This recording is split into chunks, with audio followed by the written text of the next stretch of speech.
Good morning students. आपको सारे notes, videos, books वगैरह मिल गई होंगी। बेसिकली थोड़ा सा मेरे बारे में बताता हूँ। मेरा नाम पुनीत है। एमबीए का क्लासेस लेता हूँ। 2006 से पढ़ा रहा हूँ। 20 इयर्स का मेरे को एक्सपीरियंस है। Viju, Poornima, JECRC, Arya, ILM, IRM, IPS business school, सब में मैं जा रहा हूँ और एज अ गेस्ट फैकल्टी पढ़ा रहा हूँ। और इवनिंग में मेरा क्लासेस चलता है, ऑनलाइन ऑफलाइन रिकॉर्डेड, तीनों मोड पे क्लासेस चलता है। उसके अलावा एक टॉप कॉलेज है एमबीए का, आईएम अहमदाबाद, वहां मैं बच्चों को हर साल लेके जाता हूँ। मुंबई में एआई यूनिवर्सल, यहाँ पे गेस्ट पढ़ा रहा हूँ मैं। जेईसीआरसी में पढ़ा रहा हूँ, आर्या कॉलेज में पढ़ा रहा हूँ। इन कॉलेजेस में मैं पढ़ा रहा हूँ। देखिए, राइटर भी हूँ। 2008 से मैंने बुक्स वगैरह लिखना स्टार्ट कर दिया था। यूट्यूब पे सारे वीडियोस मिल जाएंगे, रिकॉर्डेड लाइव लेक्चर सब कुछ मिल जाएंगे। बस एक छोटा सा इंपॉर्टेंट डिस्कशन आप लोगों से करना था। एमबीए आप कहीं से भी करें, थोड़ा सा मेरे से आप डिस्कस करके अगर आप एमबीए ज्वाइन करते हैं तो आप थोड़ा सेफर मोड में रहेंगे। उसका रीजन बताता हूँ क्यों। क्योंकि मेरे को जो एक्सपीरियंस है ना 20 इयर्स का, एमबीए में प्लेसमेंट होगा कि नहीं होगा, कॉलेजेस कैसे पढ़ाते हैं, क्या उनका प्लेसमेंट स्ट्रक्चर है, क्या इंटरनल एक्सटर्नल इन्फॉर्मेशन है, मेन चीज अंदर क्या चल रहा है उनके। क्योंकि मैं तो रेगुलर कॉलेजेस में जा रहा हूँ तो मेरे को पता है कौन से कॉलेज में क्या चल रहा है। तो आप मेरे से थोड़ा सा एडवाइस लेके अगर आप एडमिशन लेते हैं तो थोड़ा सा सेफर जोन में रहेंगे। बाकी आपके डिस्टेंस के ऑनलाइन के एडमिशन, मणिपाल हो गया, एमएटी हो गया, ज्ञान विहार हो गया, तो यहाँ भी आपको अवेलेबल हो जाएंगे। तो आप अगर एडमिशन लेते हैं तो प्लीज मेरे से कंसल्ट करना। हो सकता है कि मैं आपको एक बेस्ट कॉलेज बता पाऊं और एक सेफर जोन में लेके जा पाऊं। क्योंकि एडमिशन लेने के बाद बच्चों को लगता है कि यार गलत जगह चले गए। Okay, best of luck. मेरा नंबर आपके पास है। साथ के साथ अगर आपको कोई और क्वेरी चाहिए तो मेरे को व्हाट्सअप करें या कॉल कर सकते हैं। Okay, best of luck. नमस्कार और स्वागत है। कभी इस बात पर सोचा है कि क्यों एक ही रेस्टोरेंट में एक दिन खाना खाकर लगता है कि वाह, दुनिया की सबसे बेहतरीन जगह है। हाँ, और अगले ही हफ्ते वहां जाकर लगता है कि इससे बुरा अनुभव तो कहीं हो ही नहीं सकता। ये तो बहुत ही आम बात है और उलझाने वाली भी। सब कुछ वही होता है, वही शेफ, वही मेन्यू, वही जगह, लेकिन अनुभव में जमीन आसमान का फर्क। बिल्कुल। और ये सिर्फ रेस्टोरेंट की बात नहीं है, ये किसी भी सर्विस के साथ हो सकता है। एक कॉल सेंटर का अनुभव, एक ऑनलाइन क्लास, हाँ। यहाँ तक कि एक डॉक्टर के साथ अपॉइंटमेंट भी। इतना अप्रत्याशित क्यों होता है ये सब? बिल्कुल। और इसी रहस्य को सुलझाने के लिए आज हम यहाँ हैं। हमें कुछ स्रोत मिले हैं जो सेवाओं यानी सर्विसेज के छिपे हुए कोड को या कहें उनके डीएनए को खोल कर रख देते हैं। अच्छा। तो आज का हमारा मिशन यही है कि इन स्रोतों की मदद से समझें कि सेवाओं की वो कौन सी मूल विशेषताएं हैं जो उन्हें भौतिक वस्तुओं मतलब फिजिकल गुड से पूरी तरह अलग बनाती हैं। और जब ये समझ आ जाएगा तो वो रेस्टोरेंट वाला रहस्य भी सुलझ जाएगा। हाँ, ये सिर्फ रहस्य सुलझाना नहीं है, ये दुनिया को देखने का एक नया चश्मा पहनने जैसा है। जब आप सेवाओं के इन मूल सिद्धांतों को समझ जाते हैं तो आप एक बेहतर ग्राहक बनते हैं और ये भी समझ पाते हैं कि कौन सी कंपनियां क्यों सफल होती हैं और कौन सी असफल। तो चलिए इस गुत्थी को सुलझाना शुरू करते हैं।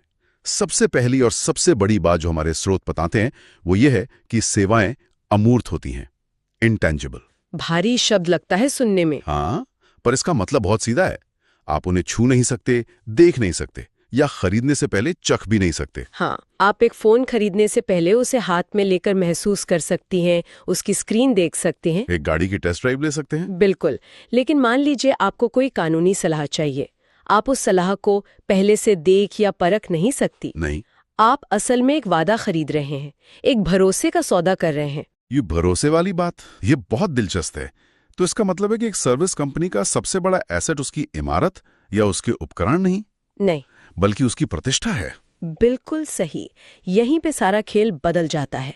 जब ग्राहक आपके उत्पाद को देख नहीं सकता तो वो उन चीजों को देखता है जो दिखाई दे रही हैं। अच्छा, जैसे आपका ऑफिस कितना शानदार है, आपके कर्मचारी कितने पेशेवर दिखते हैं, आपकी वेबसाइट कैसी है। एक डॉक्टर की डिब्री जो दीवार पे टंगी है वो असल में उस अमूर्त सेवा को एक मूर्त, एक ठोस रूप देने का एक तरीका है। मतलब ये सब भरोसे को बनाने और बेचने की कला है। बिल्कुल। कंपनियां असल में भरोसा बेच रही होती हैं। ठीक है, ये समझ में आया। अगर आप सेवा को देख या छू नहीं सकते तो आप उस इंसान पर भरोसा करते हैं जो वो सेवा दे रहा है। लेकिन यहीं से एक और बात निकल कर आती है ना कि आप उस सेवा को उस इंसान से अलग कर ही नहीं सकते। आपने बिल्कुल सही नस पकड़ी है। ये हमें दूसरी विशेषता पर ले आता है, अविभाज्यता, इनसेपरेबिलिटी। अविभाज्यता। हाँ। वस्तुओं का उत्पादन कहीं और होता है और उपभोग कहीं और, लेकिन सेवाओं का उत्पादन और उपभोग एक ही समय पर एक ही जगह होता है। जैसे कि बाल कटवाना। स्रोत में ये उदाहरण बहुत अच्छे से समझाया गया है। हाँ। जिस पल नाई अपनी कैंची चलाना शुरू करता है यानी सेवा का उत्पादन करता है, उसी पल ग्राहक जो कुर्सी पर बैठा है उस सेवा का उपभोग भी कर रहा होता है। आप इन दोनों को अलग नहीं कर सकते। वो दोनों उस प्रक्रिया में एक साथ बंधे हुए हैं। हाँ। और इसका एक बहुत गहरा मतलब है।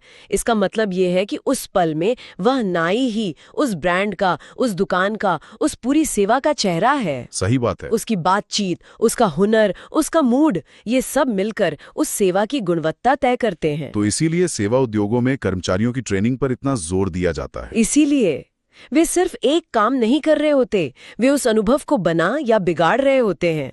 अगर सेवा एक इंसान से अविभाज्य है और हर इंसान अलग है, हर दिन हर इंसान का मूड अलग होता है, तो क्या इसका मतलब ये नहीं हुआ कि सेवा का अनुभव भी हर बार अलग होगा? बिल्कुल। और ये हमें तीसरी और शायद सबसे चुनौतीपूर्ण विशेषता पर लाता है, परिवर्तनशीलता। इसे हेटेरोजेनिटी भी कहते हैं।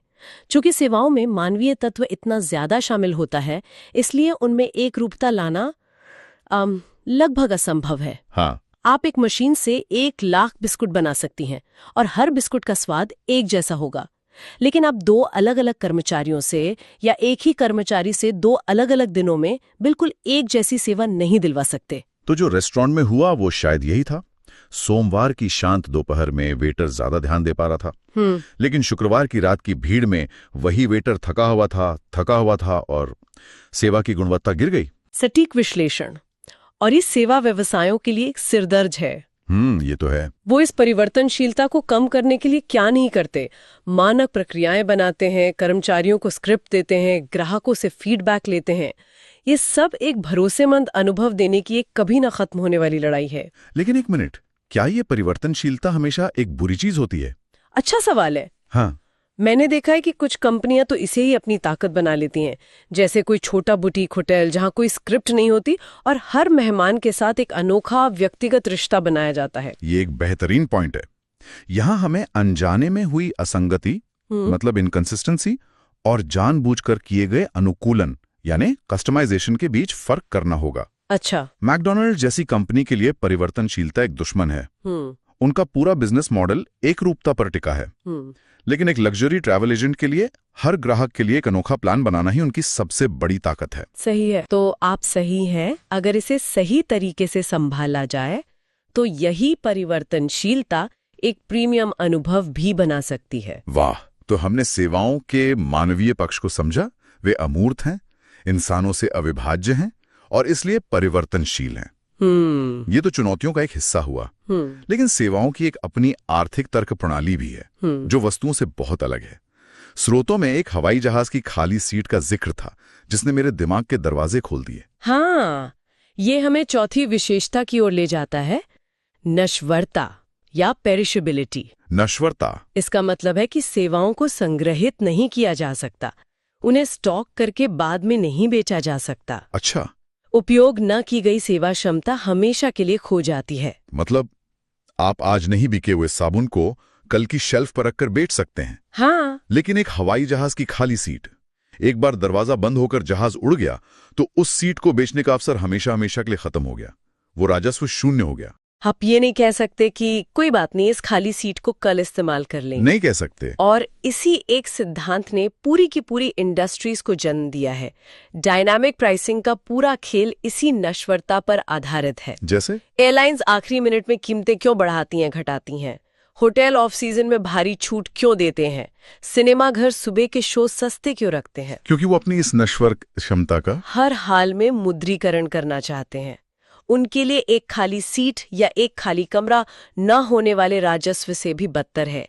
ये एक खोया हुआ अवसर है। मुझे याद है एक बार मैंने आखिरी मिनट में एक फ्लाइट बुक करने की कोशिश की थी और टिकट की कीमत आसमान छू रही थी। उस वक्त मुझे बहुत गुस्सा आया था। होता है।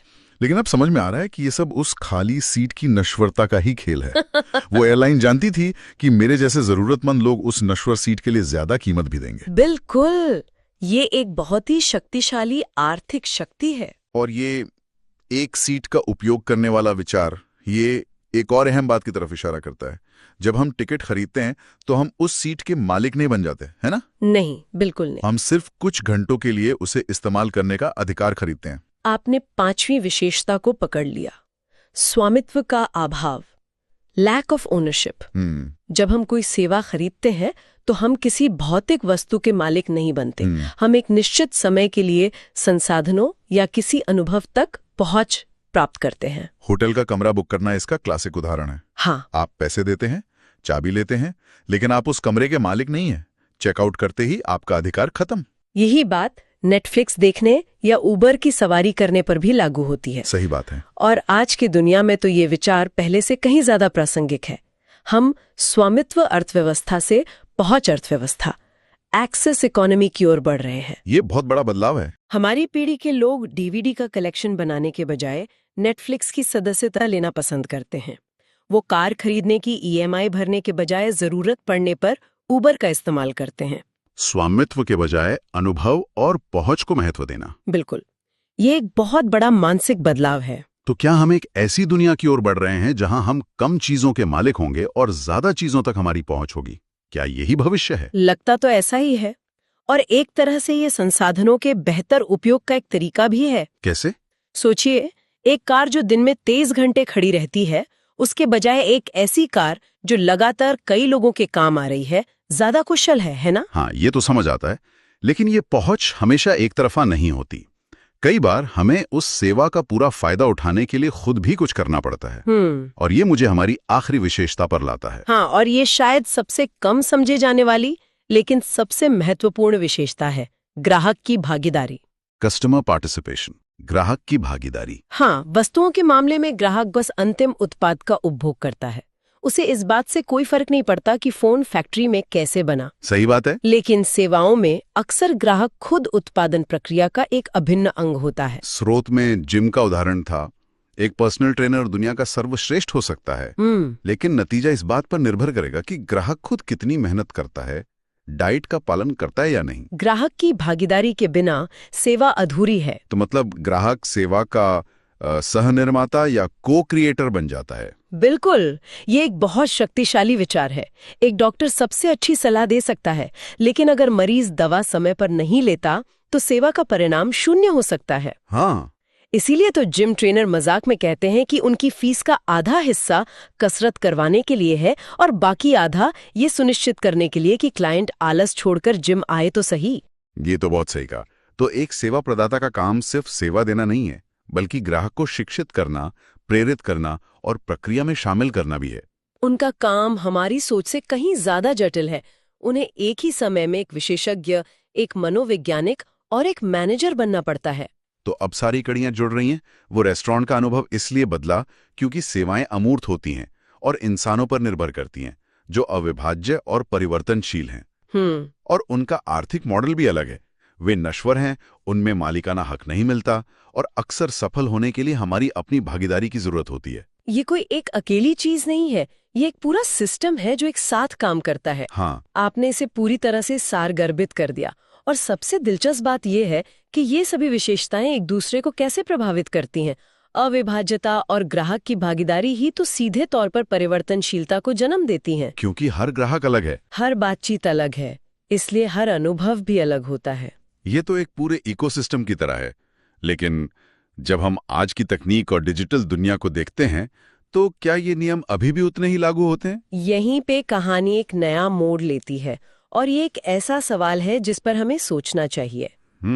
अगर ये 6 विशेषताएं सेवाओं को परिभाषित करती हैं, तो आज की डिजिटल दुनिया इनकी परिभाषा को कैसे बदल रही है या चुनौती दे रही है?